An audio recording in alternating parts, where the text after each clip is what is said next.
भर रात बारिश भेला के बाद जे है से देखियो केहन नज़ारा छै।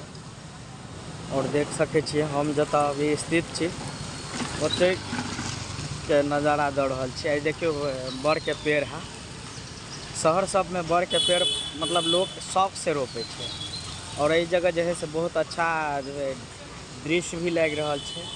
और देखियो ये जगह खड़ा भऽ कऽ हम जे है से अहाँ के देखा रहल छी। और पीपल के पेड़ है, देखिए कते नीक लग रहा है। भर रात बारिश होते छै ये जगह।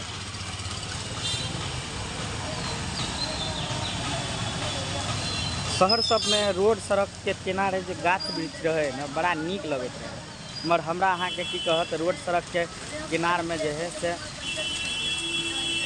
गाछ वृक्ष नहीं रखते, कनी रौदा लगते। गाछ वृक्ष रहला से ना पूरा सुकून मिले, मतलब बढ़िया, मतलब छाँव प्रदान